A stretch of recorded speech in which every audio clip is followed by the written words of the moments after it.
पढ़ना बिल्कुल मत भूलिएगा। चलिए शुरुआत करते हैं।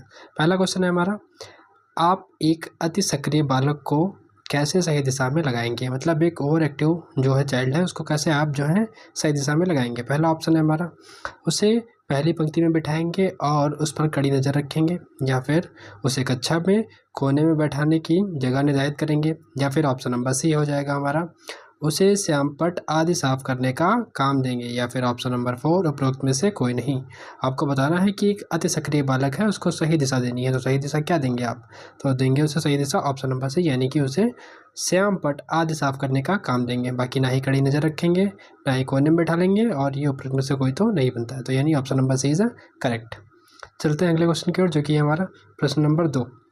यहाँ पर कहा गया, पृथक पृथक समजातीय समूह के व्यक्तियों के प्रति बच्चों की अभिवृत्ति साधारणता आधारित होती है। पहला ऑप्शन है हमारा, उनके अभिभावकों की चित्रवृत्ति पर, या फिर उनके समझ की अभिवृत्ति पर, या फिर दूरदर्शन के प्रभाव पर, या फिर ऑप्शन नंबर डी हो जाएगा, उनके सरोदोह की अभिवृत्ति पर। आपको बताना है इसका सही आंसर कौन सा हो जाएगा। समजातीय समूह के व्यक्ति के प्रति बच्चों की आवृत्ति साधारणता आधारित होते हैं, किस पर आधारित होते हैं? उनके अभिभावकों की चित्त पर। जैसा उनके अभिभावक सोच रहे होते हैं किसी के बारे में, वैसे ही बच्चा भी सीखना शुरू कर देता है, तो ऑप्शन नंबर ए इसका करेक्ट हो जाएगा। अगले चलते हैं प्रश्न नंबर 3 की ओर। आपको अपनी कक्षा में 2 मंदबुद्धि बच्चों को बैठाने के लिए बोला गया है। एज अ टीचर आप क्या करेंगे? पहला ऑप्शन है, उन्होंने अपने विद्यार्थियों के रूप में ग्रहण करने से इनकार करेंगे, या फिर प्रधानाध्यापक को उन्हें किसी और कक्षा में जो कि मंदबुद्धि बालकों के लिए विशेष रूप से चिन्हित है में बैठने के लिए बोलेंगे, या फिर तीसरा ऑप्शन है हमारा, ऐसे विद्यार्थियों को सीखने की तकनीकी सिखाएंगे, या फिर चौथा ऑप्शन हो जाएगा उपरोक्त में से कोई नहीं। आपको बताना है इसमें सही आंसर कौन सा हो जाएगा। आपको मतलब 2 मंदबुद्धि बच्चों को बैठाने के लिए कहा गया, तो आप क्या कहेंगे इसके लिए? तो इसमें हम करेंगे ऑप्शन नंबर सी, यानी कि ऐसे विद्यार्थियों को सिखाने की तकनीकी सिखाएंगे। चलते हैं अगले क्वेश्चन की ओर, जो कि है प्रश्न नंबर 4। एक शिक्षक को साधन संपन्न होना चाहिए, इसका अर्थ क्या है? एक जो शिक्षक है उसको साधन संपन्न होना चाहिए, उसका मतलब क्या है यहाँ पर? पहला ऑप्शन है हमारा, उनके पास धन संप्रदाय होनी चाहिए ताकि उसे शिक्षण देने की ज़रूरत ना हो, या फिर ऑप्शन नंबर बी है, उनका अधिकारियों के उच्च स्तरों से संपर्क होना चाहिए, या फिर ऑप्शन नंबर सी, उनका अपने विद्यार्थियों की समस्याओं को हल करने का पर्याप्त ज्ञान होना चाहिए, या फिर ऑप्शन नंबर डी। उम्मीद है आप जानते ही होंगे इसका आंसर कौन सा बनना है यहाँ पर। ऑप्शन नंबर सी, उन्हें अपने विद्यार्थियों की समस्याओं को हल करने का पर्याप्त ज्ञान होना चाहिए। ना ही धन संपदा की बात की जा रही है, ना ही यहाँ पर उच्च स्तर से संपर्क होना चाहिए, तो ये दोनों ही ऑप्शन गलत हो जाएंगे। ऑप्शन नंबर सी सही आंसर हो जाएगा हमारा। अब देखेंगे हम लोग प्रश्न नंबर 5। यहाँ पर कहा गया क्वेश्चन नंबर 5 में, बच्चों में संवेगात्मक समायोजन प्रभावी होता है। पहला ऑप्शन है हमारा, व्यक्तित्व निर्माण में, या फिर दूसरा ऑप्शन है हमारा कक्षा शिक्षण में, या फिर ऑप्शन नंबर सी वाला यानी कि अनुशासन में, या फिर ऑप्शन नंबर डी उपरोक्त में से सभी। आपको बताना है यहाँ पर बच्चों में संवेगात्मक समायोजन प्रभावी होता है, तो कहाँ कहाँ प्रभावी होता है? व्यक्ति के निर्माण में, कक्षा शिक्षण में, अनुशासन में, इन तीनों में ही होता है, यानी ऑप्शन नंबर डी हमारा बिल्कुल सही हो जाएगा, उपरोक्त सभी, यानी कि ऑल ऑफ दिस। चलता अगले क्वेश्चन की ओर, जो कि है हमारा क्वेश्चन नंबर 6। कक्षा में विद्यार्थियों की रुचि बनाए रखने के लिए एक शिक्षक को उचित है, क्या उचित है? पहला ऑप्शन है हमारा, श्यामपट्ट का प्रयोग करना, या फिर दूसरा ऑप्शन है हमारा, चर्चा करना, या फिर तीसरा ऑप्शन हो जाएगा हमारा, कहानियाँ को कहना, या फिर हमारा ऑप्शन नंबर डी यानी कि प्रश्न पूछना। बताइए इसमें सही आंसर कौन सा हो जाएगा। कक्षा में विद्यार्थियों की रुचि बनाए रखने के लिए, इंटरेस्ट जगाए रखने के लिए क्या करना चाहिए शिक्षक को? उनसे प्रश्न पूछते रहना चाहिए, टॉपिक के रिलेटेड जो है क्वेश्चन उनसे आप पूछते रहना चाहिए, यानी कि ऑप्शन नंबर डी हमारा सही हो जाएगा। चलते अगले क्वेश्चन की ओर, जो कि है प्रश्न नंबर 7। यहाँ पर कहा गया, विद्यार्थियों का विद्यालय में खेलना क्यों उचित है? पहला ऑप्शन है हमारा, यह उन्हें शारीरिक रूप से सशक्त बनाएगा। दूसरा है, यह शिक्षकों के लिए काम आसान करेगा, या फिर ऑप्शन नंबर सी हो जाएगा, यह समय बिताने में सहायक होगा, या फिर ऑप्शन नंबर डी, यह सहयोग एवं शारीरिक संतुलन का विकास करेगा। आपको बताना है कि विद्यार्थियों का विद्यालय में खेलना क्यों उचित है, तो इसका सही आंसर कौन सा हो जाएगा? इसका सही आंसर होगा हमारा ऑप्शन नंबर डी वाला, यानी कि यह सहयोग करेगा और शारीरिक संतुलन का विकास करेगा। ठीक है, उम्मीदें समझ गए होंगे आप। चलते हैं अगले क्वेश्चन की ओर, जो कि है प्रश्न नंबर 8। परिवार एक साधन है, परिवार एक साधन है, इसमें कौन सा? देखिए, पहला है हमारा अनौपचारिक शिक्षा का, दूसरा है औपचारिक शिक्षा का, या फिर तीसरा हो जाएगा गैर औपचारिक शिक्षा का, या फिर चौथा हो जाएगा हमारा दूरस्थ शिक्षा का। तो आपको बताना है कि परिवार कैसा साधन है। तो परिवार जो है एक अनौपचारिक यानी कि ऑप्शन नंबर ए अनौपचारिक शिक्षा का साधन है, ध्यान रखना इसको। चलते हैं अगले क्वेश्चन के, जो कि है प्रश्न नंबर 9। एक शिक्षक विद्यार्थियों के सामाजिक मूल्यों को विकसित कर सकता है। कैसे कर सकता है? पहला ऑप्शन है हमारा महान व्यक्तियों के बारे में बोलकर, या फिर अनुशासन की अनुभूति को विकसित करके, या फिर तीसरा ऑप्शन है हमारा आदर्श रूप से बर्ताव कर, या फिर उन्हें अच्छी कहानियाँ सुना करके। एक शिक्षक को विद्यार्थियों के सामाजिक मूल्यों को विकसित कर सकता है। कैसे कर सकता है? तो इसका सही आंसर हो जाएगा आदर्श रूप से बर्ताव करके। आदर्श रूप से, इसका सही आंसर हो जाएगा ऑप्शन नंबर सी, आदर्श रूप से बर्ताव करके, ध्यान रखना। चलते अगले क्वेश्चन के, जो कि है प्रश्न नंबर 10। एक शिक्षक के लिए सबसे महत्वपूर्ण क्या है? क्या महत्वपूर्ण है बताइए। पहला ऑप्शन है हमारा कक्षा में अनुशासन बनाए रखना, कक्षा में अनुशासन बनाए रखना, या फिर दूसरा हो जाएगा कक्षा में समन्वयवर्ती होना, या फिर ऑप्शन नंबर सी विद्यार्थियों की कठिनाइयों को दूर करना, या फिर एक चौथा हो जाएगा हमारा एक सुवक्ता होना। अब आपको बताना है इसमें से कि जो शिक्षक के लिए मोस्ट इम्पॉर्टेंट चीज़ है वो क्या होनी चाहिए। तो इसका आंसर हो जाएगा हमारा ऑप्शन नंबर सी, यानी कि विद्यार्थियों की कठिनाइयों को दूर करना। यही जो है एक शिक्षक के लिए सबसे महत्वपूर्ण काम है। चलते अगले क्वेश्चन के, जो कि है प्रश्न नंबर 11। वह स्तर जिसमें बच्चा किसी वस्तु एवं घटना के बारे में तार्किक रूप से सोचना शुरू करता है वह कहा जाता है, क्या कहा जाता है? संवेदक प्रौढ़ अवस्था, या फिर पूर्व संक्रियात्मक अवस्था, या फिर मूर्त संक्रियात्मक अवस्था, या फिर हमारा ऑप्शन नंबर डी है औपचारिक संक्रियात्मक अवस्था। आपको बताना है कि जिस स्तर में बच्चा किसी वस्तु या घटना के बारे में तार्किक क्रिएटिव थिंकिंग यानी कि उसके अंदर डेवलप हो जाती है, तार्किक रूप से सोचना शुरू कर देता है, तो वह कौन सा होता है बताइए। इसका सही आंसर हो जाएगा हमारा ऑप्शन नंबर सी, यानी कि मूर्त क्रियात्मक अवस्था। ध्यान रखना, मूर्त क्रियात्मक अवस्था। चलते हैं आगे, अगला क्वेश्चन है हमारा प्रश्न नंबर 12। बच्चों के बौद्धिक विकास के 4 सुस्पष्ट स्तरों को पहचाना गया है। किसके द्वारा पहचाना गया है? जो 4 डेवलपमेंट के बताए गए हैं वो किसके द्वारा दिए गए हैं? पहला ऑप्शन है हमारा कोहेलबर्ग के द्वारा, या फिर एरिक्सन के द्वारा, या फिर तीसरा ऑप्शन हो जाएगा स्किनर के द्वारा, या फिर चौथा हो जाएगा पियाजे के द्वारा। आपको बताना है कि इसमें सही आंसर कौन सा हो जाएगा। बच्चों के बौद्धिक विकास के 4 सुस्पष्ट स्तरों को पहचाना गया है, किसके द्वारा पहचाना गया है? तो बताइए सही आंसर कौन सा हो जाएगा। तो सही होगा हमारा ऑप्शन नंबर डी, यानी कि पियाजे के द्वारा। अगर आपने अब तक ये क्लासेस ना देखी हो तो जा करके हमारे चैनल पर प्लेलिस्ट बनी हुई है, वहाँ जा करके आप देख सकते हैं, समझ जाएंगे आप कि पियाजे ने किन 4 विकास जो हैं दिए हैं। चलते हैं अगले क्वेश्चन की ओर, जो कि है प्रश्न नंबर, यहाँ पर पियाजे के 4 जो स्टेज हैं उनको समझ लीजिए यहाँ पर पहले आप।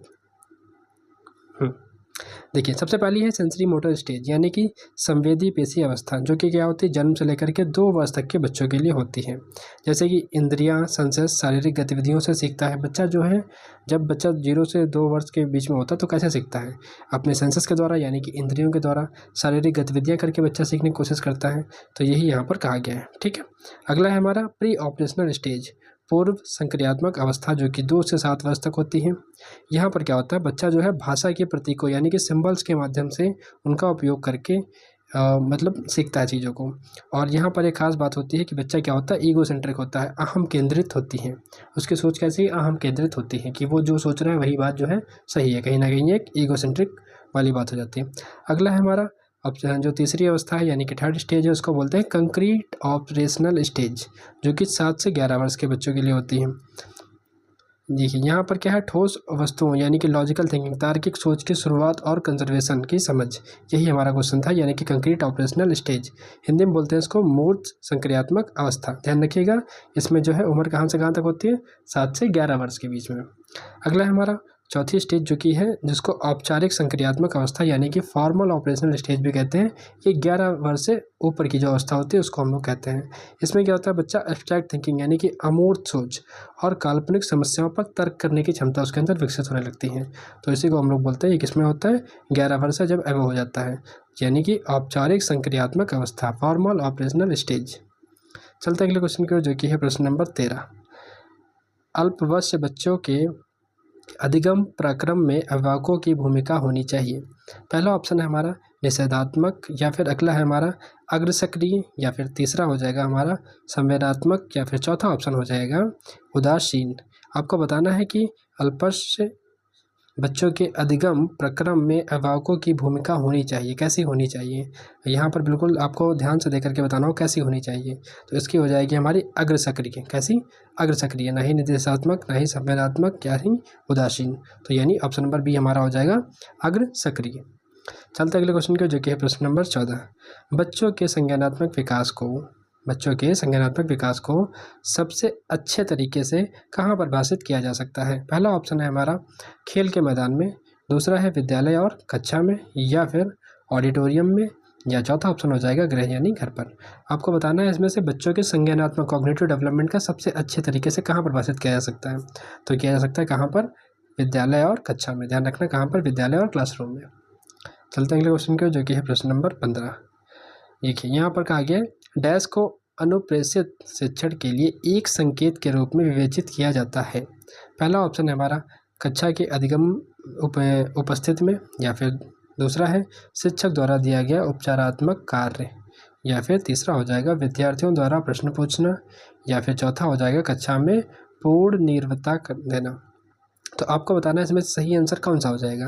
अब तक आपने वीडियो को लाइक ना किया हो तो जरूर कर दें, चैनल को सब्सक्राइब ना किया हो तो जरूर कर दें, अगर अब तक आप वीडियो पे बने रहे हो। तो देखिए यहाँ पर जो है इसका सही आंसर कौन सा हो जाएगा।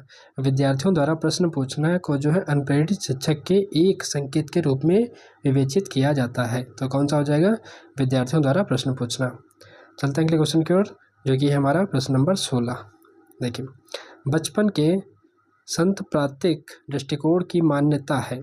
बचपन के सांप्रदायिक दृष्टिकोण की मान्यता है। पहला ऑप्शन है हमारा बहुत तरीके से बच्चे प्राप्त वयस्कों के बराबर होते हैं। दूसरा ऑप्शन है बच्चों को युवा प्राप्त वयस्कों के रूप में सबसे अच्छा माना जाता है।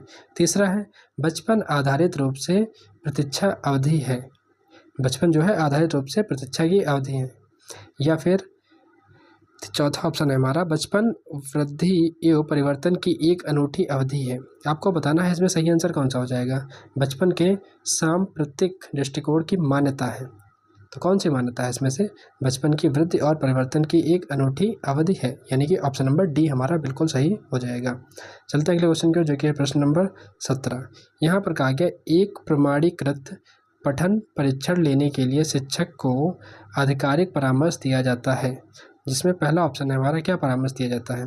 बच्चों को बोलने की परीक्षण बहुत महत्वपूर्ण है तथा उसमें सबसे अच्छा प्रदर्शन करेंगे। या फिर दूसरा ऑप्शन है हमारा पूर्ववर्ती परीक्षा में प्रधान प्रश्नों के चिन्हित करना एवं छात्रों को उन्हें उत्तर देने की अनुमति देना। या फिर तीसरा ऑप्शन हो जाएगा हमारा निम्न कोटि पाठकों को प्रशिक्षण देना ताकि कक्षा के शेष बच्चे किसी भी तरीके से अच्छा करें। या फिर चौथा हो जाएगा हमारा परीक्षण में आने वाले समान प्रकार के प्रश्नों के उत्तर देने के लिए छात्रों को अभ्यास कराना। अब आपको यहाँ पर ध्यान से बताना है कि प्रमाणीकृत पाठन परीक्षण लेने के लिए किसको, मतलब शिक्षक को आधिकारिक परामर्श दिया जाता है। कौन सा परामर्श इसमें से दिया जा सकता है, बताइए। तो देखिए परीक्षण में आने वाले समान प्रकार के प्रश्नों के उत्तर देने के लिए छात्रों को अभ्यास कराना। तो यही वाला हमारा बिल्कुल सही हो जाएगा, option number D is correct. चलते हैं अगले क्वेश्चन की ओर, जो कि है हमारा प्रश्न नंबर 18। यहाँ पर कहा गया असंगठित घर से आने वाला बच्चा सबसे अधिक कठिनाई का अनुभव करेगा।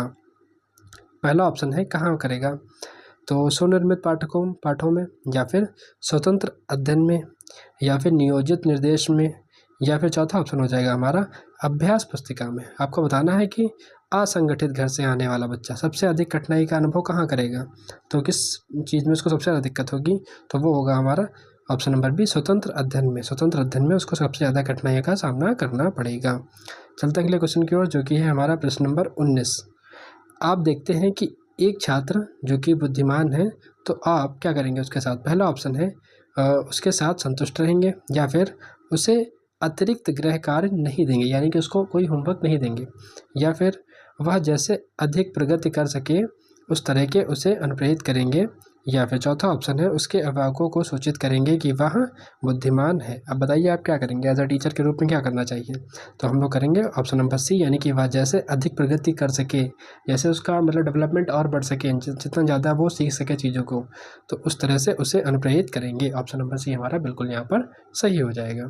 चलते हैं अगले क्वेश्चन की, जो कि है प्रश्न नंबर 20। तो देखिए यहाँ पर कहा गया यदि कुछ विद्यार्थी कक्षा में अध्ययन की चित्रवृत्ति में नहीं है, तो आप क्या करेंगे? पहला ऑप्शन है हमारा, उन्हें अध्ययन के लिए बाध्य करेंगे, उन विद्यार्थियों को कक्षा छोड़ने के लिए कहेंगे, या उन्हें चेतावनी देंगे कि अवश्य अध्ययन करें, नहीं तो प्रधानाध्यापक को सूचित कर देंगे, या फिर उन्हें उनकी रुचि अथवा अपने विषय के अनुसार रुचिपूर्ण चीज़ें बताएंगे। कुछ बच्चे हैं क्लास में जो कि इंटरेस्ट नहीं ले रहे हैं पढ़ाई में, तो क्या करेंगे आप उनके साथ में? बताइए, इसमें चारों में से कौन सा सही आंसर हो जाएगा? तो क्या करेंगे टीचर? उनकी एक मतलब रुचि, उनके इंटरेस्ट के अकॉर्डिंग चीज़ों को बताएंगे उनको, यानी कि ऑप्शन नंबर डी वाला, उन्हें उनकी रुचि अथवा अपने विषय के अनुसार रुचिपूर्ण चीज़ों को बारे में बताएंगे। तो ऑप्शन नंबर डी हमारा बिल्कुल सही हो जाएगा यहाँ पर। चलते हैं अगले क्वेश्चन की ओर, जो कि है प्रश्न नंबर 21। देखिए, श्याम पट्ट को शिक्षण साधन सामग्री के लिए किस समूह में अंतर्भूत किया जा सकता है? पहला ऑप्शन है हमारा, श्रव्य साधन में, या फिर दृश्य साधन में, या फिर श्रव्य दृश्य साधन में, या फिर उपरोक्त में से कोई नहीं। श्याम पट्ट की बात हो रही है यहाँ पर, तो श्याम पट्ट जो कि एक शिक्षण साधन है, सामग्री है, को किस समूह में अंतर्भूत किया जा सकता है? तो बताइए, इसका सही आंसर कौन सा हो जाएगा? तो इसका सही आंसर हो जाएगा हमारा ऑप्शन नंबर बी, यानी कि दृश्य साधन। बोर्ड पर हम लोग कुछ लिखते हैं तो वो बच्चे आराम से देख सकते हैं, पढ़ सकते हैं। तो ये हमारा हो जाएगा ऑप्शन नंबर बी, बिल्कुल सही। चलते हैं अगले क्वेश्चन की ओर, जो कि है प्रश्न नंबर 22। निम्न में से कौन शिक्षण कुशलता से संबंधित है? पहला ऑप्शन है हमारा, श्याम पट्ट पर लिखना। यहाँ पर पूछा गया है से कौन जो है शिक्षण कुशलता से संबंधित है। तो पहला है हमारा ऑप्शन श्याम पट्ट पर लिखना, दूसरा है प्रश्नों को हल करना, या फिर तीसरा हो जाएगा प्रश्न को पूछना, या फिर उपरोक्त सभी। यहाँ पर उपरोक्त सभी। तो बताइए इसका सही आंसर कौन सा हो जाएगा? तो इसका सही आंसर होगा ऑप्शन नंबर डी, यानी कि उपरोक्त सभी। श्याम पट्ट पर लिखना भी, प्रश्नों को हल करना भी, और प्रश्नों को पूछना भी, ये तीनों ही बातें जो है शिक्षण कुशलता से संबंधित है। चलते हैं अगले क्वेश्चन की, जो कि है प्रश्न नंबर 23। कक्षा में जो विद्यार्थी प्रश्न पूछते हैं उन्हें डैश, पहला ऑप्शन है हमारा, कक्षा के बाद शिक्षक से मिलने की सलाह दी जानी चाहिए। अगला है, कक्षा चर्चा में भाग लेने के लिए प्रोत्साहित किया जाना चाहिए, या फिर लगातार प्रश्न पूछने के लिए प्रोत्साहित करना चाहिए, या फिर ऑप्शन नंबर डी है, स्वतंत्र रूप से उत्तर ढूंढने के लिए प्रोत्साहित करना चाहिए। कक्षा में जो विद्यार्थी प्रश्न पूछते हैं उनके साथ क्या करना चाहिए? शिक्षक से मिलने के लिए सलाह दी जानी चाहिए? बिल्कुल नहीं। कक्षा में भाग लेने के लिए प्रोत्साहित किया जाना चाहिए, हो सकता है, या फिर ऑप्शन नंबर सी, लगातार प्रश्न पूछने के लिए प्रोत्साहित किया जाना चाहिए, या स्वतंत्र रूप से उत्तर ढूंढने के लिए प्रोत्साहित करना चाहिए। बताइए इसका सही आंसर, बिल्कुल सुटेबल आंसर कौन सा हो सकता है? ये तो बिल्कुल नहीं है, इन तीन में से कोई एक हो सकता है, बताइए कौन सा होगा? तो इसका सही आंसर हो जाएगा हमारा ऑप्शन नंबर बी, यानी कि कक्षा चर्चा में भाग लेने के लिए प्रोत्साहित किया जाना चाहिए, ताकि बच्चे और इंटरेस्ट के साथ में सीखें। चलिए अगला क्वेश्चन है हमारा प्रश्न नंबर 24। शिक्षा की किंडरगार्टन पद्धति का प्रतिपादन किसने किया? टीपी नन ने, या फिर ऑप्शन नंबर सेकंड है बी है, यानी कि स्पेंसर ने, या फिर फ्रोबेल ने, या फिर ऑप्शन नंबर डी है हमारा, मॉन्टेसरी ने। आपको बताना है शिक्षा की किंडरगार्टन पद्धति का प्रतिपादन किसने किया है। तो किसने किया है? इसका सही आंसर हो जाएगा हमारा ऑप्शन नंबर सी, यानी कि फ्रोबेल ने। किसने किया? फ्रोबेल ने। चलते हैं अगले क्वेश्चन के, जो कि है प्रश्न नंबर 25। एक अभिभावक आपसे विद्यालय में मिलने के लिए कभी नहीं आता है, तो आप क्या करेंगे? मतलब एज आप टीचर हैं और एक अभिभावक है, वो आपसे मिलने कभी नहीं आते हैं, आपने उन्हें कई बार बुलाया है लेकिन वो नहीं आते हैं, तो क्या करेंगे आप? बच्चों की उपेक्षा करेंगे? बच्चे की उपेक्षा करेंगे, उससे कहेंगे? बिल्कुल नहीं। तो ये पहला वाला हमारा नहीं हो सकता। अभिभावक को पत्र लिखेंगे, या फिर ऑप्शन नंबर सी है, आप स्वयं उनसे मिलने जाएंगे, या फिर चौथा हो जाएगा बच्चों को दंड देना शुरू करेंगे। आपको बताना है इसमें सही आंसर कौन सा होगा, बताइए। तो आप स्वयं उनसे मिलने जाएंगे, यही वाला यहाँ पर सही हो जाएगा। बच्चे की उपेक्षा बिल्कुल नहीं कर सकते, बच्चे को दंड देने की तो बात ही नहीं हो सकती, तो ये दोनों ही ऑप्शन बिल्कुल गलत है। यहाँ पर सुटेबल आंसर सी वाला ही सही है, आप स्वयं उनसे मिलने जाएंगे। चलते हैं अगले क्वेश्चन की ओर, जो कि है प्रश्न नंबर 26। निम्न कक्षा में शिक्षण की खेल विधि आधारित है। निम्न कक्षा में शिक्षण की खेल विधि आधारित है। पहला ऑप्शन है हमारा, शारीरिक शिक्षा कार्यक्रम के सिद्धांतों पर, दूसरा है शिक्षण की विधियों के सिद्धांतों पर, या फिर तीसरा ऑप्शन हो जाएगा हमारा, विकास एवं वृद्धि के मनोवैज्ञानिक सिद्धांतों पर, या चौथा ऑप्शन हो जाएगा शिक्षण के सामाजिक सिद्धांतों पर। आपको बताना है निम्न में से कौन सा शिक्षण की खेल विधि आधारित है, खेल विधि पर आधारित है। तो इसका सही आंसर कौन सा हो जाएगा? विकास एवं वृद्धि के मनोविज्ञान सिद्धांत पर। निम्न में से शिक्षण की खेल विधि आधारित है, किस पर आधारित है? विकास और वृद्धि की मनोवैज्ञानिक सिद्धांत पर। ऑप्शन नंबर सी हमारा बिल्कुल सही हो जाएगा। चलिए अब चलते हैं अगले क्वेश्चन की ओर, जो कि है प्रश्न नंबर 27। यहाँ पर कहा गया है डिसलेक्सिया संबंधित है, यानी कि यहाँ पर डिसेबिलिटी से संबंधित प्रश्न यहाँ पर आ चुका है। देखिए मानसिक विकार से डिसलेक्सिया किससे संबंधित है? मानसिक विकार से, या फिर गणितीय विकार से, या फिर ऑप्शन नंबर सी है पाठन विकार से, या फिर चौथा हो जाएगा व्यवहारिक विकार से। देखिए डिसेबिलिटी से एक क्वेश्चन आपके एग्जाम में आना बिल्कुल निश्चित रहता है, एक नया क्वेश्चन जरूर पूछा जाएगा। तो अगर आप चाहते हैं क्लियरिटी तो हमारे चैनल पर जाइए, प्लेलिस्ट बनी हुई है, उसमें चेक करिए जा करके। डिसेबिलिटी का एक वीडियो पड़ी होगी, 5-7 मिनट की वीडियो, आप देख लीजिए उसे, अच्छे तरीके से आप समझ जाएंगे डिसेबिलिटी के बारे में। देखिए यहाँ पर डिसलेक्सिया संबंधित है, किससे संबंधित है? तो ये हो जाएगा हमारा पाठन विकार से। किससे संबंधित है? पाठन विकार से। चलते हैं यहाँ पर, समझ लीजिए यहाँ पर मेन जो लर्निंग डिसेबिलिटीज़ हैं उनके बारे में देख लीजिए एक बार। देखिए डिसलेक्सिया क्या होता है? यह सबसे सामान्य पाठन विकार है। कैसा विकार है? पाठन विकार है। आपसे एग्जाम में पूछा जाएगा ये कैसा विकार है, तो आपको बताना होगा ये कैसा है? पाठन है, यानी कि बच्चे को पढ़ने में दिक्कत होती है। इसमें बच्चे को जो है शब्द पहचानने में, पढ़ने में और वर्णमाला को सीखने में कठिनाइयाँ होती हैं। जैसे बच्चा बी को जो है डी समझ लेता है। अगला है डिस्ग्राफिया। यह लेखन संबंधित है। कैसा है? लेखन संबंधित है। इसमें बच्चे को लिखावट खराब होती है और उसे अक्षरों को ठीक से बनाने में समस्या होती है।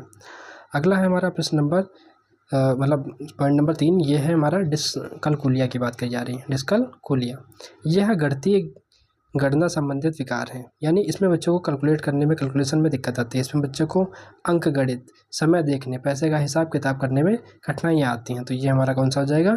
डिस्कलकुलिया, ध्यान रखना। अगला है हमारा डिस्प्रेसिया। यहाँ इसमें क्या होता है? यह शारीरिक जो है मोटर कोऑर्डिनेशन से संबंधित है। इसमें बच्चे को बटन लगाने, पेन पकड़ने, मतलब थोड़ा सा हाथों में मतलब अच्छे से पकड़ नहीं बन पाती, बच्चा दौड़ने कूदने जैसे कार्यों में समस्या होती है उसको, तो उसके मतलब जो है मोटर कोऑर्डिनेशन अच्छे से नहीं हो पाता है। तो ये कौन सा हो जाता है हमारा? डिस्प्रेसिया। अगला है हमारा एफेसिया। इसमें क्या होता है? भाषा संप्रेषण यानी कि मौखिक अभिव्यक्ति से कठिनाइयाँ होती हैं। अगला है हमारा डिस्थमेया, जिसमें है गंभीर तनाव की अवस्था होती है जो सीखने की क्षमता को प्रभावित करती है। अगला हो जाएगा हमारा बुलिमिया, यानी कि भोजन ग्रहण से संबंधित है। ये खास इंपॉर्टेंट नहीं है, ये वाली इंपॉर्टेंट है, ये वाली भी इंपॉर्टेंट है। अगला है हमारा ADHD, यानी कि attention deficit hyper activity disorder, एकाग्रता की कमी और अति सक्रियता, जिससे बच्चा एक जगह टिक नहीं सकता है। इसका मतलब सिंपल सा ये है कि कंसंट्रेशन नहीं बना पाता, फोकस नहीं कर पाता है। तो ये वाले भी समझ चुके होंगे आप। चलते हैं अगले की ओर, जो कि है प्रश्न नंबर 28। देखिए विशेष रूप से ज़रूरतमंद बच्चों की शिक्षा का प्रबंध होना चाहिए। पहला ऑप्शन है दूसरे सामान्य बच्चों के साथ में, या फिर विशेष विद्यालय में विशेष बच्चों के लिए विकसित विधियों द्वारा, या फिर तीसरा ऑप्शन है हमारा विशेष विद्यालयों में, या फिर विशेष विद्यालयों में विशेष शिक्षकों द्वारा। तो यहाँ पर कहा गया जो स्पेशल चाइल्ड होते हैं, विशेष रूप से ज़रूरतमंद बच्चों की शिक्षा का प्रबंध होना चाहिए। कैसा होना चाहिए? तो बताना है आपको यहाँ पर दूसरे सामान्य बच्चों के साथ, मतलब उनको अलग नहीं करना चाहिए, सभी का जो है साथ में इंक्लूसिव एजुकेशन के जरिए उनको बताना चाहिए, समझाना चाहिए। चलते हैं अगले क्वेश्चन की ओर, जो कि है प्रश्न नंबर 29। यहाँ पर कहा गया अधिगम के प्रक्रम में अभिप्रेरणा। पहला ऑप्शन है हमारा सीखने वाले की स्मृति को तेजी बनाती है। दूसरा है पुराने अधिगम से नए अधिगम को विभेदित करती हैं।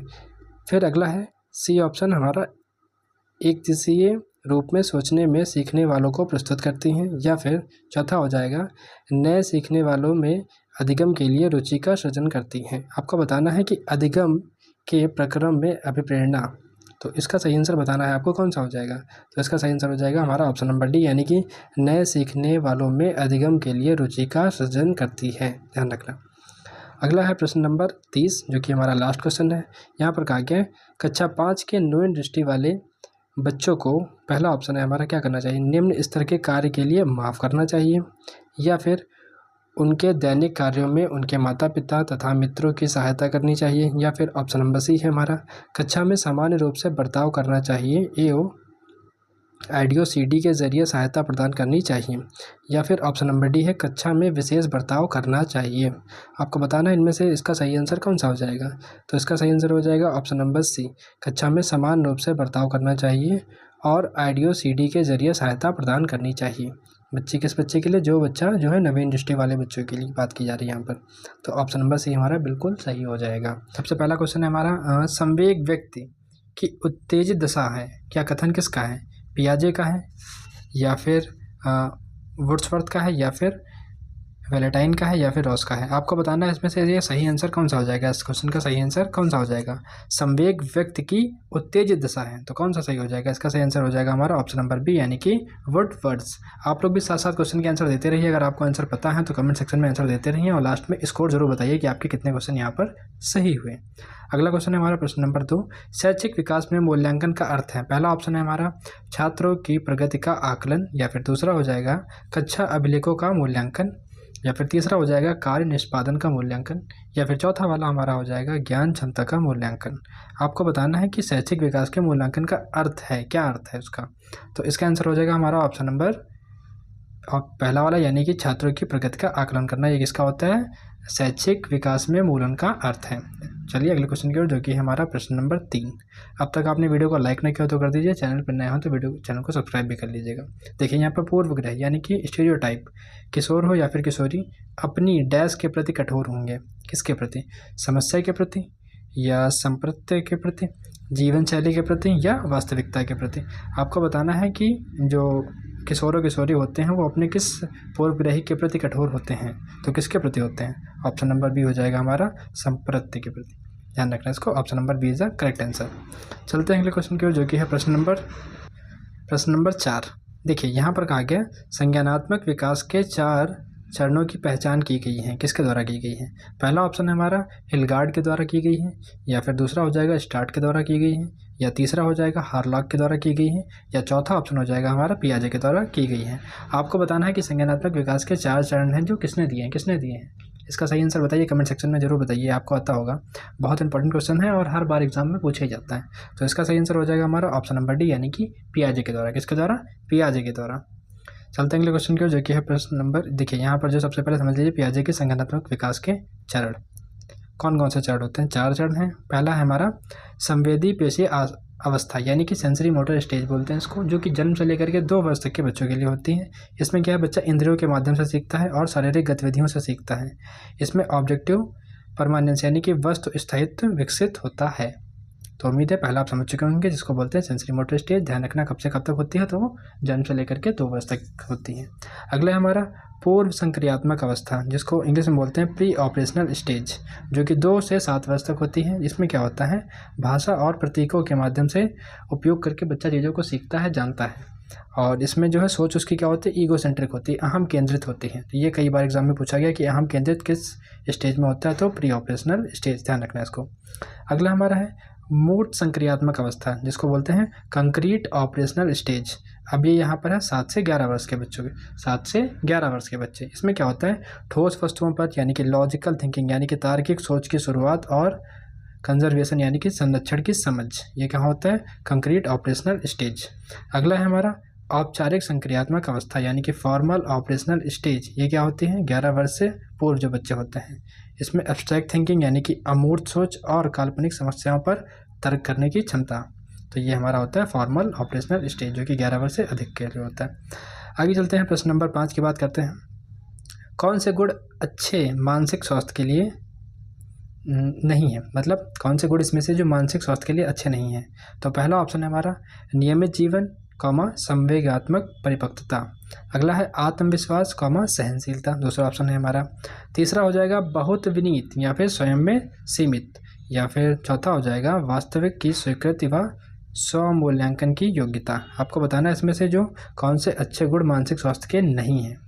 तो इसका सही आंसर हो जाएगा हमारा ऑप्शन नंबर सी वाला यानी कि बहुत विनीत और स्वयं में सीमित। एज ये वाला जो है बिल्कुल गलत, मतलब यही वाला जो है अच्छा नहीं है, और हमसे यही पूछा गया था कि कौन सा जो है मानसिक स्वास्थ्य के लिए अच्छे गुण नहीं है। तो हमारा ऑप्शन नंबर सी वाला बिल्कुल करेक्ट हो जाएगा। बाकी ये तीनों ही स्वास्थ्य के लिए ठीक होते हैं, ये नहीं होता है, तो यही हमारा ऑप्शन सही आंसर हो जाएगा। चलते अगले क्वेश्चन की ओर, जो कि है प्रश्न नंबर 6। यहाँ पर कहा गया है अधिगम क्षमता निम्नलिखित में से किससे प्रभावित नहीं होती हैं। पहला ऑप्शन है हमारा आनुवांशिकता से, दूसरा ऑप्शन है हमारा वातावरण से, तीसरा हो जाएगा हमारा प्रशिक्षण से या फिर शिक्षण से, चौथा हो जाएगा हमारा राष्ट्रीयता से। आपको बताना है इसका सही आंसर कौन सा हो जाएगा। अधिगम क्षमता निम्नलिखित में से किससे प्रभावित नहीं होती हैं, तो किससे प्रभावित नहीं होती है, ऑप्शन नंबर डी यानी कि राष्ट्रीयता से प्रभावित नहीं होती हैं। चलिए अगले क्वेश्चन की ओर, जो कि है प्रश्न नंबर 7। किस अधिगम मनोवैज्ञानिक ने बल अधिगम विकास में पुरस्कार को महत्व नहीं दिया है। पहला ऑप्शन है हमारा थॉर्नडाइक ने, दूसरा है पार्लोव ने, या फिर स्किनर ने, या चौथा हो जाएगा हमारा गुथरी ने। आपसे पूछा गया है कि किस मनोवैज्ञानिक ने बाल अधिगम विकास में पुरस्कार को महत्व नहीं दिया है। तो आपको बताना है इसका सही आंसर कौन सा हो जाएगा। तो इसका सही आंसर हो जाएगा हमारा ऑप्शन नंबर डी, यानी कि गुथरी ने नहीं दिया है महत्व किसको, पुरस्कार को। चलते हैं अगले क्वेश्चन की, जो कि है प्रश्न नंबर 8। निम्नलिखित में से किस एक से शिशु के अधिगम को सहायता नहीं मिलती है। मतलब इनमें से कोई एक ऑप्शन है जिसके अधिगम से बच्चे को सहायता नहीं मिलती है। कौन सा है? पहला ऑप्शन है हमारा अनुकरण करना, दूसरा है अभिप्रेरणा, तीसरा हो जाएगा स्कूल का अवस्था, या फिर चौथा हो जाएगा पुरस्कार। आपको बताना है इसमें सही आंसर कौन सा हो जाएगा। निम्नलिखित में से एक से शिशु के अधिगम को सहायता नहीं मिलती है, तो किससे नहीं मिलती है? अनुकरण से तो मिलती हैं, और प्रेरणा से भी मिलती हैं, स्कूल से अवस्था से नहीं मिलती हैं, पुरस्कार से भी मिलती है, बच्चे को मोटिवेशन मिलता है कि ये काम करेंगे तो हमें पुरस्कार मिलेगा, लेकिन स्कूल के अवस्था से नहीं मिलती, यानी कि ऑप्शन नंबर सी हमारा यहाँ पर करेक्ट आंसर हो जाएगा। चलते हैं अगले क्वेश्चन की ओर, जो कि है प्रश्न नंबर 9।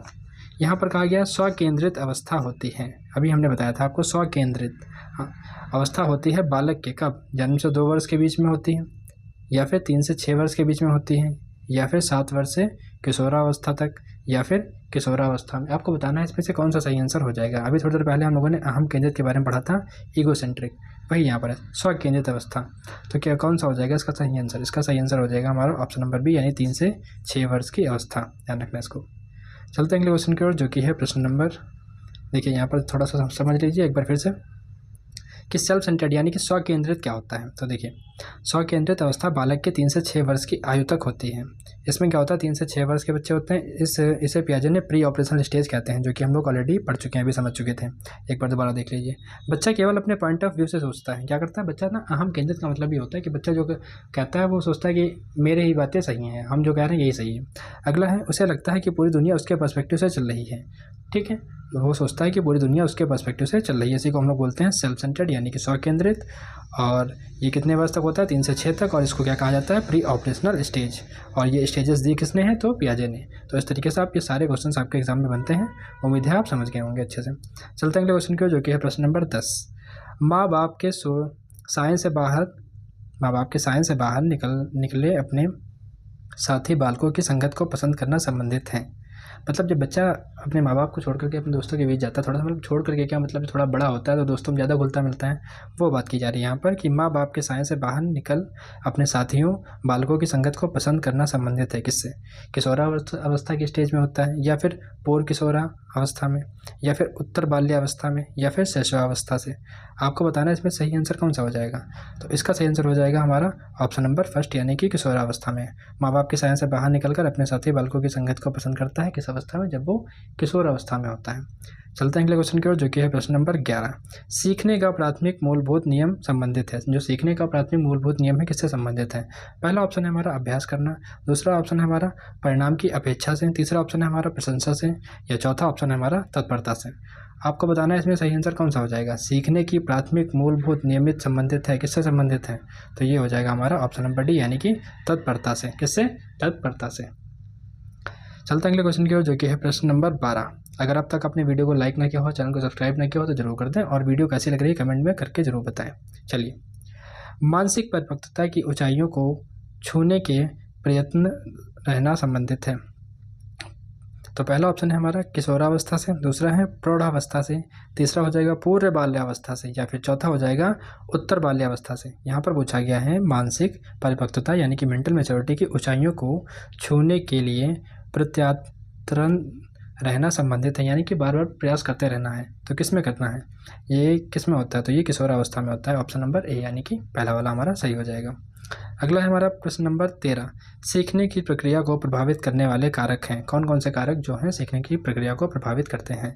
पहला ऑप्शन है हमारा अनुकरण, दूसरा है प्रशंसा एवं निंदा, या फिर प्रतियोगिता, या फिर option number D all of this, यानी कि ये सभी। तो यहाँ पर ये जो है सभी हो जाएंगे, यानी कि ऑप्शन नंबर डी हमारा बिल्कुल सही हो जाएगा। अनुकरण भी होता है, प्रशंसा करना या निंदा करना, प्रतियोगिता, ये सारे जो हैं क्या करते हैं? सीखने की प्रक्रिया को प्रभावित करते हैं। चलते हैं अगले क्वेश्चन की, जो कि है प्रश्न नंबर 14। बालकों के सीखने में प्रेरणा को किस रूप में उपयोगी माना जाता है? पहला ऑप्शन है हमारा बालक की व्यक्तित्व का आदर, या फिर पुरस्कार एवं दंड, ऑप्शन नंबर बी, या तीसरा ऑप्शन हमारा दिया गया है प्रशंसा एवं भत्सरना, या चौथा ऑप्शन हो जाएगा उपरोक्त सभी। आपको बताना है कि बालकों को सीखने में प्रेरणा को किस रूप में उपयोगी माना जाता है? तो किस रूप में उपयोगी माना जाता है? ये सभी बालक की व्यक्तिता का आदर, पुरस्कार एवं दंड और प्रशंसा एवं भत्सरना। ध्यान रखना इसको, ये हमारा ऑप्शन नंबर डी वाला बिल्कुल सही हो जाएगा। अगला क्वेश्चन है हमारा प्रश्न नंबर 15। कक्षा में विद्यार्थियों को अधिगम के लिए प्रेरित करने हेतु किस युक्ति का अनुपयोग आप नहीं करते हैं? मतलब कक्षा में विद्यार्थियों को अधिगम के लिए प्रेरित करने हेतु किस युक्ति का अनुपयोग आप नहीं करते हैं? पहला ऑप्शन है हमारा छात्रों की स्वस्थ प्रतिस्पर्धा स्थापित करना, छात्रों में जो है मतलब फेयर कंपटीशन की इंतजाम करना, इस्टेब्लिश करना, उसमें उन्हें आत्मगौरव की अनुभूति कराना। ऑप्शन नंबर बी है, उन्हें क्या कराना? आत्मगौरव की अनुभूति कराना। या फिर तीसरा वाला हमारा सही हो जाएगा, उनकी अत्यधिक प्रशंसा करना।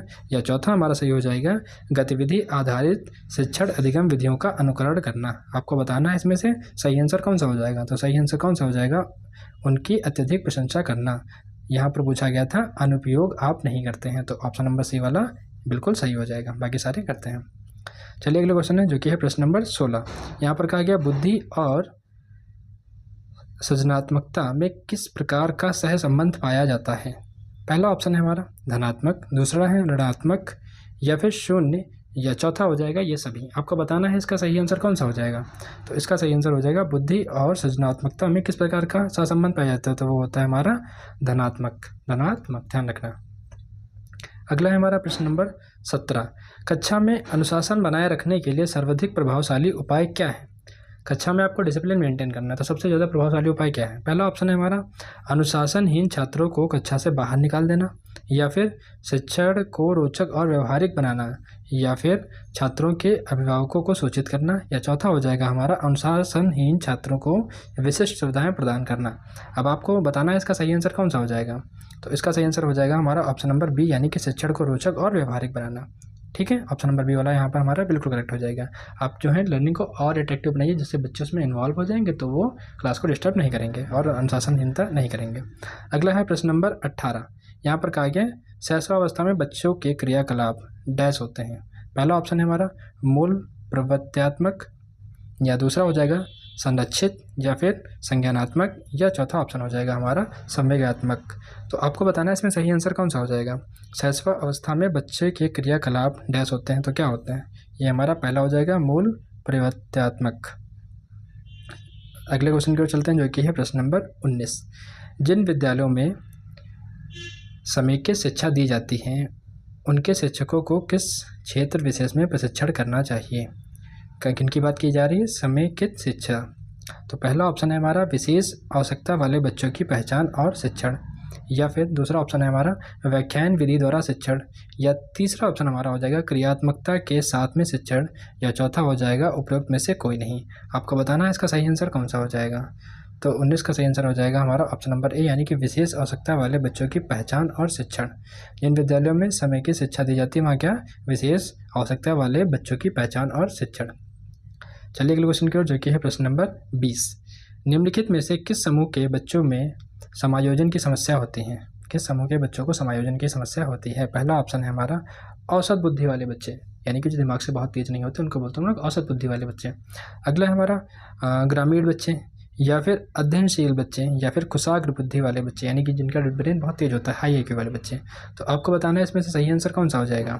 निम्नलिखित में से किस समूह में बच्चों को समायोजन की समस्या होती है? तो ऑप्शन नंबर डी हो जाएगा हमारा कुशाग्र बुद्धि वाले बच्चों में। किसमें? कुशाग्र बुद्धि वाले बच्चों में। आगे चलते हैं अगले क्वेश्चन की ओर जो कि है प्रश्न नंबर 21। तो यहाँ पर कहा गया है किसी शिक्षक को यदि यह लगता है कि उसका एक विद्यार्थी जो पहले से विषय वस्तु को भली प्रकार सीख रहा था उसमें स्थिरता आ गई है, तो शिक्षक को इसे क्या करना चाहिए उसके लिए? मतलब तो पहला ऑप्शन है हमारा सीखने की प्रक्रिया स्वाभाविक स्थिति मानना चाहिए। मतलब बच्चा पहले अच्छे से सीख रहा था लेकिन अब क्या है वो डिस्टर्ब हो रहा है, तो उसके लिए हम लोग क्या करेंगे? सीखने की प्रक्रिया की स्वाभाविक स्थिति मानना चाहिए। दूसरा है विषय को स्पष्टता से पढ़ाना चाहिए। तीसरा है विद्यार्थियों को प्रेरित करना चाहिए, या चौथा हो जाएगा हमारा उपचारात्मक शिक्षण करना चाहिए। तो आपको बताना है इसमें सही आंसर कौन सा हो जाएगा। तो यहाँ हो जाएगा हमारा ऑप्शन नंबर ए, यानी कि सीखने की प्रक्रिया को स्वाभाविक और स्थिति मानना चाहिए, स्वाभाविक स्थिति मानना चाहिए। चलते हैं अगले क्वेश्चन की ओर जो कि है हमारा प्रश्न नंबर 22। अपनी कक्षा के एक विद्यार्थी की प्रवृत्ति को यदि शिक्षक बदलना चाहता है तो उसे क्या करना चाहिए? पहला ऑप्शन है हमारा विद्यार्थियों के साथ कड़ाई से पेश आना चाहिए। दूसरा है कक्षा के अन्य विद्यार्थियों को उससे ना जानने योग्य दूरी बनाए रखने के लिए कहना चाहिए। या तीसरा हो जाएगा उसके समूह के सभी सदस्यों की प्रवृत्ति बदलनी होगी। या चौथा हो जाएगा हमारा विद्यार्थियों को पढ़ने के लिए प्रेरित करना होगा। आपको बताना है इसका सही आंसर कौन सा हो जाएगा। तो इसका सही आंसर हो जाएगा हमारा ऑप्शन नंबर डी, यानी कि विद्यार्थी को पढ़ने के लिए प्रेरित करना होगा। बाकी सभी आंसर जो है हमारे गलत हो जाएंगे। Option number D is correct. आगे चलते हैं अगले क्वेश्चन की, जो कि है प्रश्न नंबर 23। देखिए यहाँ पर कहा गया है विकास का वही संबंध परिपक्वता यानी कि मैच्योरिटी से है जो उद्दीपन का डैश से है। किससे है?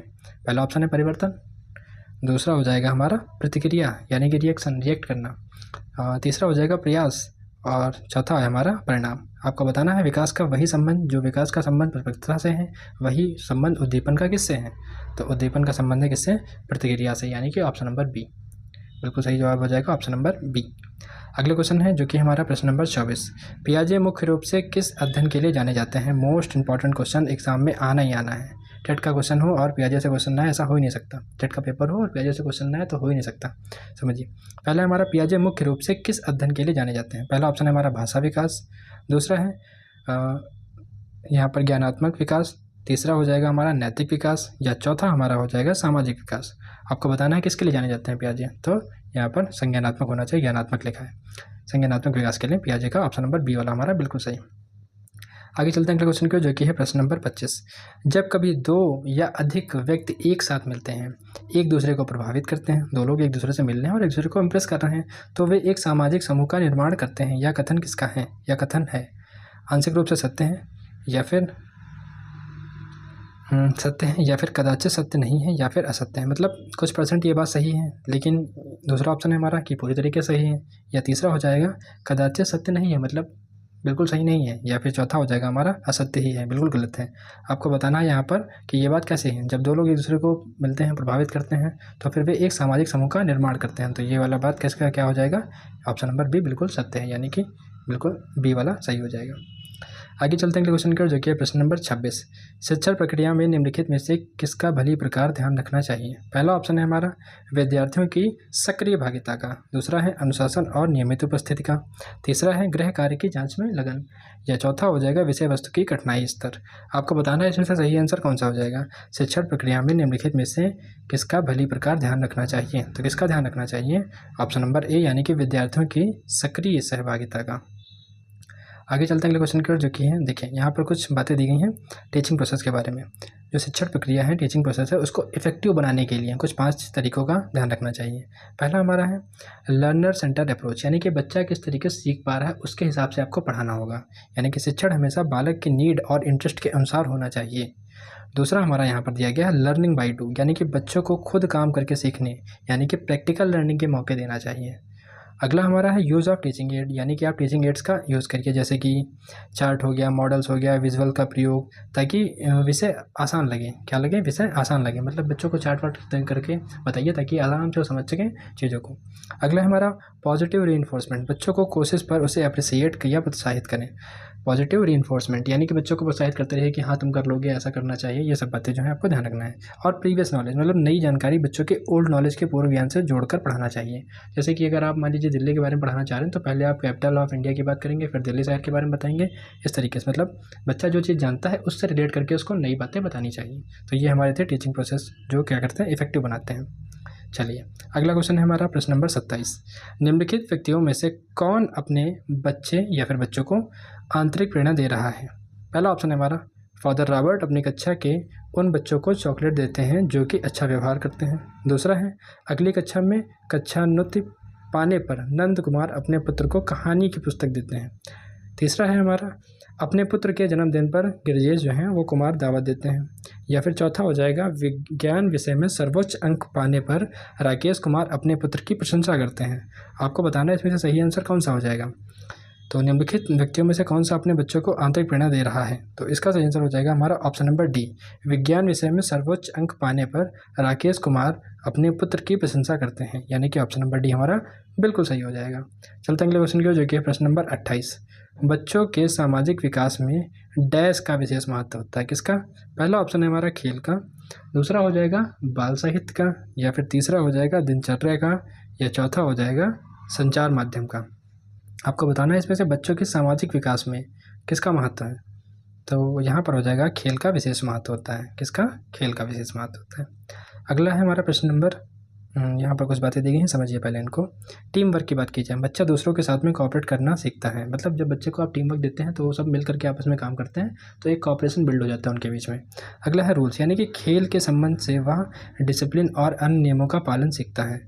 फिर अगला हो जाएगा हमारा सोशल स्किल, बच्चों में शेयरिंग और नेतृत्व यानी लीडरशिप के गुण को विकसित करता है। अगला हमारा है इमोशनल कंट्रोल, यानी कि हार जीत के माध्यम से बच्चा अपनी इमोशंस को कंट्रोल करना सीखता है। तो ये सब जो है खेल करने के बाद बच्चा सीख पाता है।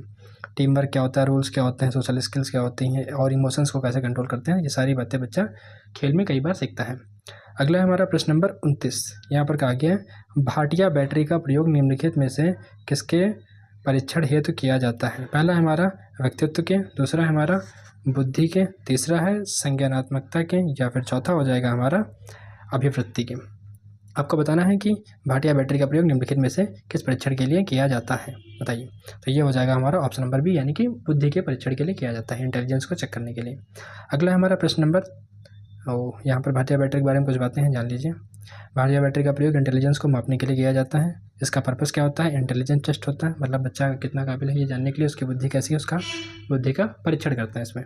अगला है नेचर क्या होता है इसका? यह एक परफॉर्मेंस टेस्ट होता है, मतलब इसमें शब्दों का नहीं क्रियाओं का प्रयोग किया जाता है। अगला है इसका टारगेट क्या होता है? मुख्य रूप से चिल्ड्रन और इलिटरेट यानी कि अनपढ़ लोगों के लिए उपयोगी होता है, मतलब जो लोग ज़्यादा पढ़े लिखे नहीं हैं उनकी बुद्धि का परीक्षण करने के लिए इसका आमतौर पर यूज़ किया जाता है। सब टेस्ट, इसमें कुल 5 छोटे टेस्ट शामिल होते हैं।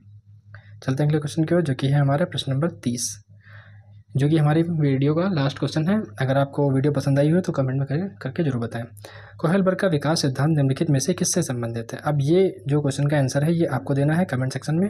पहला ऑप्शन है हमारा विकास, भाषा विकास से संबंधित है कोहेलबर्ग का सिद्धांत, दूसरा है संज्ञानात्मक विकास, तीसरा है नैतिक विकास, और चौथा है हमारा सामाजिक विकास। अगर आपको नहीं पता इसका आंसर तो हमारे चैनल पर वीडियो पड़ी हुई है कोहेलबर्ग के सिद्धांत की, आप जाकर के उसे देखिए, उसके बाद यहाँ पर आंसर करिए। तो चलिए शुरुआत करते हैं। जैसा कि आप जानते हैं हमारे चैनल पे 10 मिनट प्री वाईक्यू सीरीज चालू है, उसी का ये हमारा दूसरा पार्ट है। इससे पहले हमने ईवीएस अपलोड की है, आप जाकर के उसको भी देखिए। चलिए शुरुआत करते हैं। यहाँ पर कहा गया पहला क्वेश्चन है हमारा, वह मापनी जिसमें अंतराल मापनी के समस्त गुण के साथ में परम शून्य भी हो क्या कहलाती है? पहला ऑप्शन है हमारा नामित मापनी, दूसरा है क्रम सूचक मापनी, ऑप्शन नंबर सी है हमारा अंतराल मापनी, या फिर ऑप्शन नंबर डी हो जाएगा अनुपात मापनी। आपको बताना है यहाँ पर सही आंसर कौन सा हो जाएगा, तो यहाँ पर सही जवाब हो जाएगा हमारा अनुपात मापनी। चलते हैं अगले क्वेश्चन की ओर, जो कि है हमारा प्रश्न नंबर 2। यहाँ पर है फ्रायड के अनुसार हमारे मूल्यों का आंतरिकरण किस में होता है? पहला ऑप्शन है इदम में होता है, या फिर अहम में होता है, या पराहम में होता है, या परिस्थितियों में होता है। तो यहाँ पर हमारा सही आंसर हो जाएगा पराहम में। फ्रायड के अनुसार हमारे मूल्यों का आंतरिकरण किस में होता है? तो पराहम में होता है। अगला क्वेश्चन हमारा प्रश्न नंबर 3। यहाँ पर कहा गया है मुझे नवजात शिशु दे दो, मैं उसे डॉक्टर, वकील, चोर या जो चाहूँ बना सकता हूँ। यह कथन किसका है? पहला ऑप्शन है हमारा फ्री, या न्यूमैन का हो जाएगा, या वाटसन का हो जाएगा, या होलिन जिंगर का हो जाएगा। आपको बताना है इसमें से किसका कथन है ये। तो ये हमारा कथन है हो जाएगा ऑप्शन नंबर सी वाला, यानी कि वाटसन का। अगला क्वेश्चन है हमारा प्रश्न नंबर 4। यहाँ पर कहा गया है ध्यान आकर्षित होने में किसकी प्रमुख भूमिका होती है? पहला ऑप्शन है हमारा उद्दीपन की तीव्रता को, या फिर उद्दीपन की उपयुक्तता को, या फिर उद्दीपन की विश्वसनीयता को, या फिर उद्दीपन की सक्रियता को। आपको बताना है इनमें से सही आंसर कौन सा हो जाएगा। तो यहाँ पर जो हमारा है सही आंसर हो जाएगा ऑप्शन नंबर ए, यानी कि उद्दीपन की तीव्रता को। अगला क्वेश्चन है हमारा प्रश्न नंबर 5। यहाँ पर कहा गया है डैश छात्रों में उचित उत्पन्न करने की कला है। किसमें? शिक्षण में, या फिर सहानुभूति में, या समृष्टि में, या फिर प्रेरणा में। आपको बताना है यहाँ पर कौन सा हो जाएगा इसका सही आंसर। तो यहाँ पर हो जाएगा हमारा ऑप्शन नंबर डी, यानी कि प्रेरणा। प्रेरणा यहाँ पर बिल्कुल सही हो जाएगा।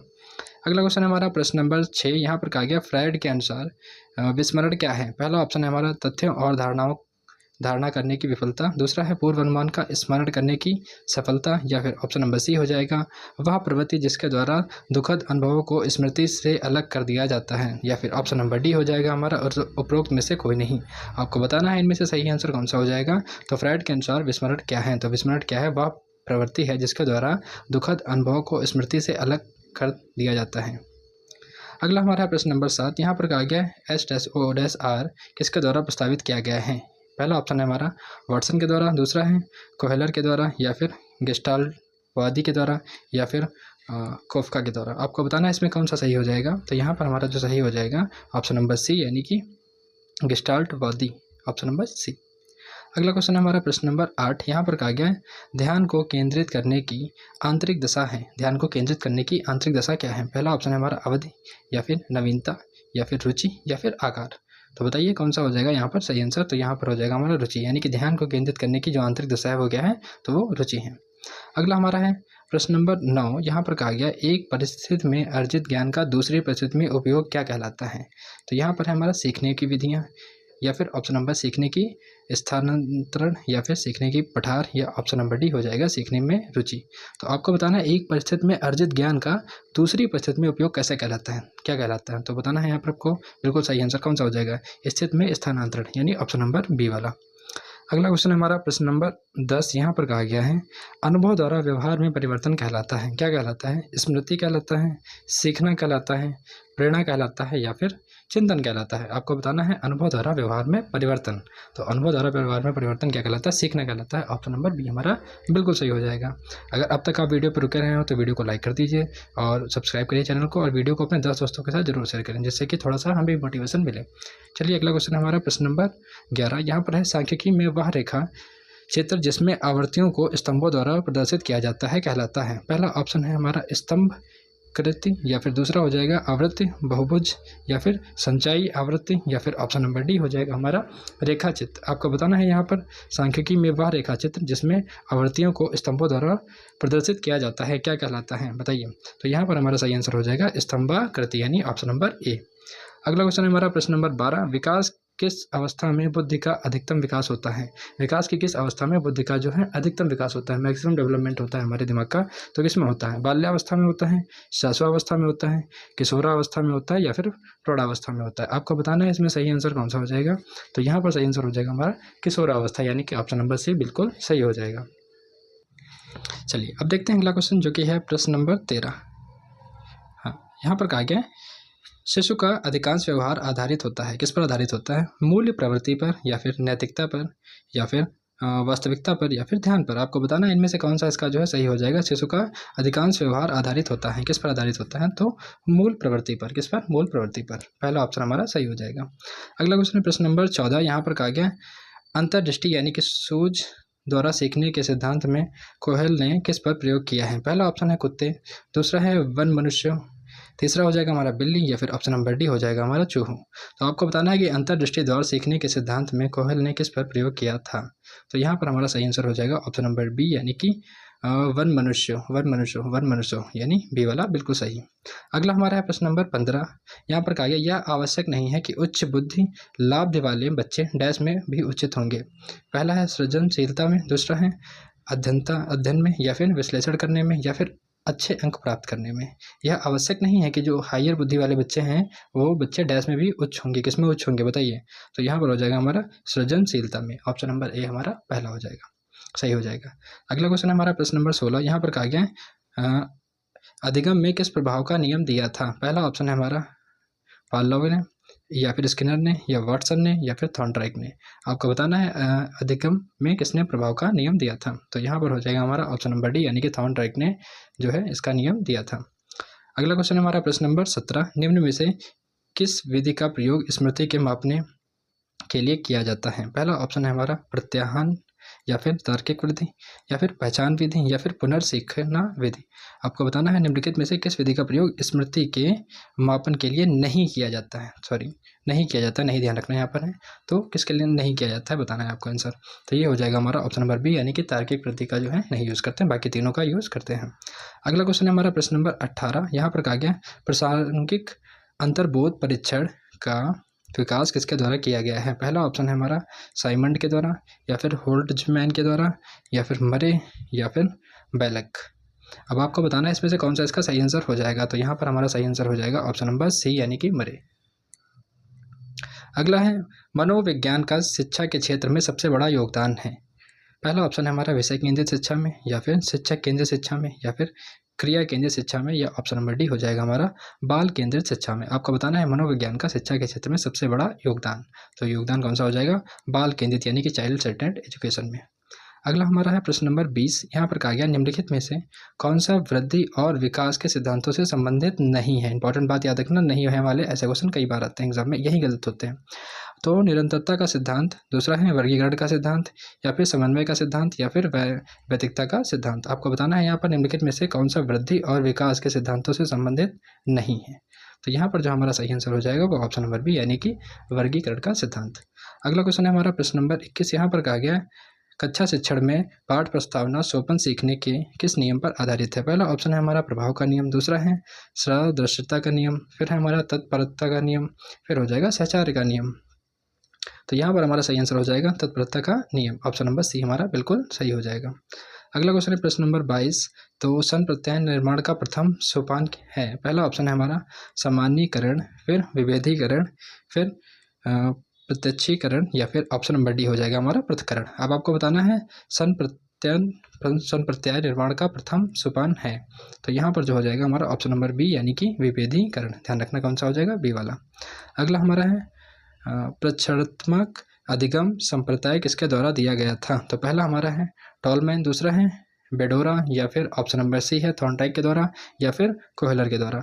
अब आपको बताना है इसमें कौन सा इसका सही आंसर हो जाएगा। तो ये किसके दिया जाएगा था, बेडोरा, ऑप्शन नंबर बी। अगला क्वेश्चन है हमारा प्रश्न नंबर 24। यहाँ पर कहा गया उदाहरण, निरीक्षण और विश्लेषण, वर्गीकरण नियमीकरण किस विधि के सोपान है। उदाहरण, निरीक्षण और विश्लेषण, और अब अगला हमारा है वर्गीकरण नियमीकरण किस विधि के सोपान है। तो निगम विधि के, अगम विधि के, अंतर्दर्शन के, या फिर बाहरी दर्शन के। तो आपको बताना है इसमें कौन सा इसका सही हो जाएगा। तो यहाँ पर हमारा सही हो जाएगा निगम विधि। ध्यान रखना, निगम विधि। अगला हमारा है प्रश्न नंबर 25। यहाँ पर कहा गया अवधान के आंतरिक अथवा व्यक्तिनिष्ठ निर्धारक हैं। तो पहला हमारा है ऑप्शन रुचि है, लक्ष्य है, अभिवृत्ति है, दूसरा है उद्दीपन है, वस्तु है, या फिर प्रवृत्ति है, या प्रकाश हो जाएगा, ध्वनि हो जाएगा, ग्रंथ हो जाएगा, या पुरस्कार और प्रोत्साहन। तो यहाँ पर कहा गया अवधान के आंतरिक अथवा व्यक्तिनिष्ठ निर्धारक हैं। तो कौन से निर्धारक हैं। तो यहाँ पर हमारे पुरस्कार और प्रोत्साहन, बच्चे को पुरस्कार दीजिए, लालच दीजिए, प्रोत्साहन उससे उसका बढ़ेगा।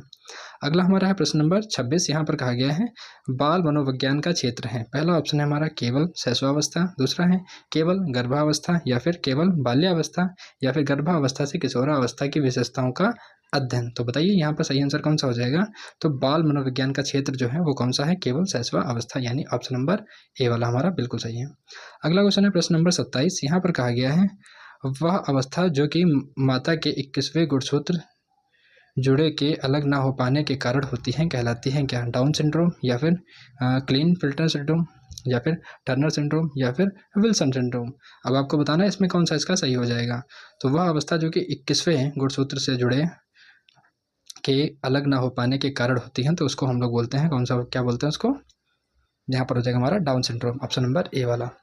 अगला क्वेश्चन है हमारा प्रश्न नंबर 28। यहाँ पर कहा गया कोहेलबर्ग भर के अनुसार किस अवस्था में नैतिकता बाह्य कारकों द्वारा निर्धारित होती है। पहला ऑप्शन है हमारा पूर्व पारंपरिक अवस्था, दूसरा है पारंपरिक अवस्था, या फिर पश्चिम पारंपरिक अवस्था, या फिर उपयुक्त में से कोई नहीं। तो आपको बताना है कोहेलबर्ग के अनुसार किस अवस्था में नैतिकता बाह्य कारकों द्वारा निर्धारित होती है। तो यहाँ पर हमारा सही आंसर हो जाएगा ऑप्शन नंबर डी, इनमें से कोई भी नहीं। यहाँ पर जो ऑप्शन दिए गए हैं इनमें से कोई भी नहीं। अगला हमारा है प्रश्न नंबर 29। यहाँ पर कहा गया निम्नलिखित में से कौन सा एक सही क्रम है। तो पहला है अंडाणु, शुक्राणु, ब्लास्टोसिस्ट, और चौथा ये कॉमा लगाकर युग्मज। तो ऑप्शन नंबर बी है हमारा ब्लास्टोसिस्ट, युग्मज, अंडाणु और शुक्राणु। ऑप्शन नंबर सी हो जाएगा ब्लास्टोसिस्ट, अंडाणु, शुक्राणु या युग्मज, या फिर ऑप्शन नंबर डी हमारा हो जाएगा अंडाणु, शुक्राणु, युग्मज या ब्लास्टोसिस्ट। अब आपको बताना है इसमें से इनका जो है अरेंजमेंट कौन सा सही है, सही क्रम कौन सा है। तो यहाँ पर हमारा ऑप्शन नंबर ए वाला बिल्कुल सही हो जाएगा। सबसे पहले अंडाणु, फिर शुक्राणु, फिर ब्लास्टोसिस्ट और फिर युग्मज। ध्यान रखना इसको, ऑप्शन नंबर ए। अगला हमारा है अंतर्मुखी और बाहरमुखी तथा उभयमुखी व्यक्ति का वर्गीकरण किसके द्वारा किया गया है। तो पहला ऑप्शन है हमारा क्रिश्नर, या फिर युंग, या फिर सिल्डर, या ऑप्शन नंबर डी स्पेंजर। आपको बताना है इसमें सही आंसर कौन सा होगा, बताइए कमेंट सेक्शन में। और यहाँ पर हमारा सही आंसर होगा ऑप्शन नंबर बी, यानी कि युंग। अगर आपको वीडियो पसंद आई हुई है तो कमेंट में जरूर बताएं कैसा लगा आपको, और ऐसी कौन सी